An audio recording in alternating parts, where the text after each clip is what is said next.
आप सब जानते हैं मेरा जन्म भी उत्तराखंड में ही हुआ है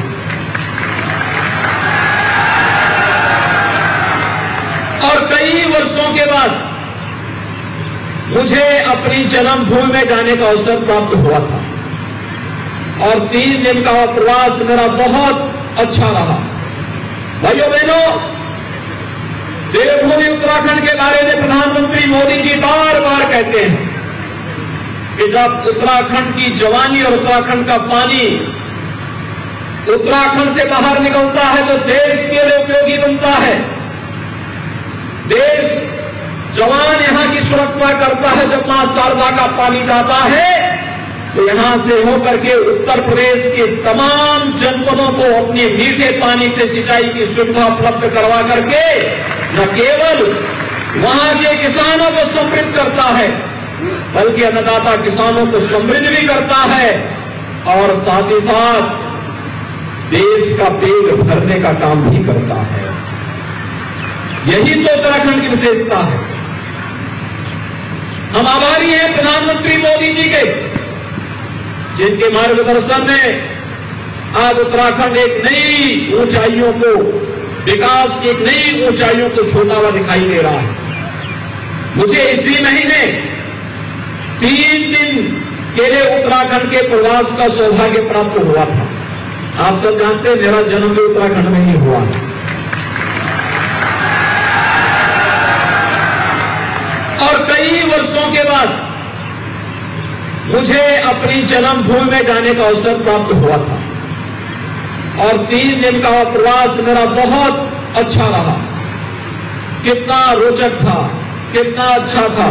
विकास की ऊंचाइयों को, जब मैं यहां बचपन में मैंने अपनी स्कूली शिक्षा उत्तराखंड में पढ़ी थी तब सड़क नहीं थी, बिजली नहीं थी, पानी नहीं था, स्वास्थ्य की कोई सुविधा नहीं थी और जब मैं कई वर्षों के बाद उत्तराखंड के गांवों में गया, वहां मुझे सड़क मिली, बिजली मिली, पानी मिला, स्वास्थ्य की सुविधा मिली।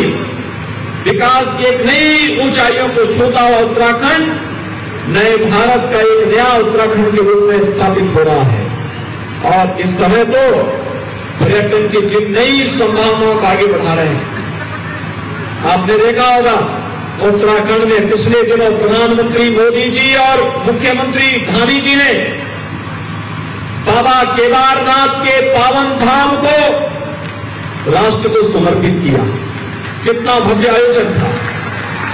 कोई सोचता था उच्च हिमालय में इतनी ऊंचाइयों पर आदि शंकराचार्य की प्रतिमा की स्थापना होगी। वो धाम जो 2013 में पूरी तरह प्राकृतिक आपदा की चपेट में आ गया था। कोई सोचता था कितने वर्षों के बाद उत्तराखंड का केदारनाथ धाम फिर से एक नई काया और नए कलेवर के रूप में श्रद्धालु जनों की सुविधा और उनकी आध्यात्मिक विकासा को फिर से शांत कर पाएगा।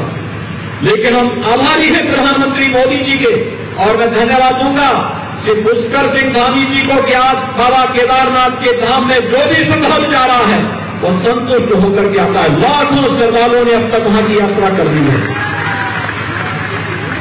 बद्रीनारायण का दर्शन करने के लिए जो भी जा रहा है अभिभूत होकर के आ रहा है। और मुख्यमंत्री बनने का मतलब क्या होगा है, आज मैं आपको बता सकता हूं। अगर आप गोरखपुर जाएंगे, गोरखपुर के विकास को पिछले 5 वर्षों के अंदर, 5 साल पहले गोरखपुर गया होगा, आज जो गोरखपुर जाएगा तो पहचान नहीं पाएगा कि विकास क्या होता है, कैसे विकास होता है। यानी स्वतः विकास की संभावनाएं बनती हुई दिखाई देती है और विकास की उन संभावनाओं के साथ जोड़ने के लिए आज चंपावत जब 25 वर्ष की अपनी यात्रा को पूरा कर रहा है। याद करिए, चंपावत जनपद 1997 में बना था और 1997 में बनने के बाद आज 25 वर्ष की अपनी यात्रा पूरा किया है। तो 25 वर्ष के बाद ये सौभाग्य आपके पास सामने आ रहा है कि विकास के साथ जोड़ने के लिए स्वयं मुख्यमंत्री आपके पास आए हैं। आपने तो सुना होगा कि प्यासा कुएं के पास आता है, लेकिन भाइयों बहनों पहली बार कुआं प्यासे के पास आ रहा है। विकास की पिपासा को दूर करने के लिए और विकास की इस प्रक्रिया के साथ जुड़ना अपने आप में सौभाग्य की बात है। नित नए रोजगार के अवसर सृजित होंगे, धार्मिक पर्यटन विकसित होगा, इको टूरिज्म विकसित होगा, विकास की नई नई संभावनाओं को आगे बढ़ाने का कार्य होगा। और अब तो पर्यटन की इन संभावनाओं के साथ उत्तराखंड ने भी तय किया है कि हमें विकास करना है। और यही तो कारण है कि 5 वर्ष की सरकार को, भारतीय जनता पार्टी की सरकार को उत्तराखंड में देखने के बाद उत्तराखंड की जनता जनार्दन ने 5 वर्ष की एक नई यात्रा के लिए भारतीय जनता पार्टी को फिर से जनादेश देकर के प्रचंड बहुमत के साथ आज आपके पास भारतीय जनता पार्टी की सरकार फिर आपकी सेवा के लिए यहां पर खड़ी है। एक नई टीम के साथ, एक नए उत्साह के साथ आज उत्तराखंड में श्री पुष्कर सिंह धामी जी के नेतृत्व में सरकार काम करना प्रारंभ कर चुकी है। और भाइयों बहनों, यह विश्वास और उत्तराखंड वासी के मन में होना चाहिए।